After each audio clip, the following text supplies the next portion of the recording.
സന്തോഷകരമായൊരു അവസ്ഥയുമുണ്ട് ഖബറിൽ. അതേ സന്ദർഭത്തിൽ ചീത്ത വ്യക്തിയാണെങ്കിൽ ഈ പറയുന്ന ചോദ്യങ്ങൾക്കൊന്നും ഉത്തരം നൽകാൻ കഴിയില്ല. തൻ്റെ റബ്ബാരാണ്, മതമേതാണ്, അതിനൊന്നും ഉത്തരം നൽകാൻ കഴിയില്ല. ആ വ്യക്തിയെ ശക്തമായ മലക്കുകൾ അടിക്കും. നരകത്തിലേക്കൊരു വാതിൽ തുറക്കപ്പെടും. നരകത്തിൻ്റെ പ്രയാസങ്ങൾ അയാൾക്ക് അനുഭവിക്കേണ്ടി വരും. അതുകൊണ്ടാണ് ഉലമാക്കൾ പറഞ്ഞത്, ഒരു ചെറിയ മഹ്ശർ തന്നെയാണ് ഖബർ.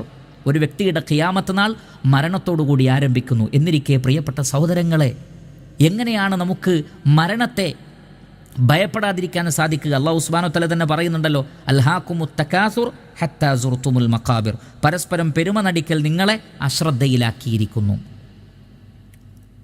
അതുകൊണ്ട് തന്നെ അള്ളാഹുവിനെ ഭയപ്പെട്ടുകൊണ്ട്, മരണത്തെ ഭയപ്പെട്ടുകൊണ്ട്, നമ്മുടെ ഏറ്റവും വലിയ വിഷയം മരണമാകട്ടെ, ബാക്കിയെല്ലാം നിസ്സാരമാണ് എന്ന് നമ്മൾ മനസ്സിലാക്കുക.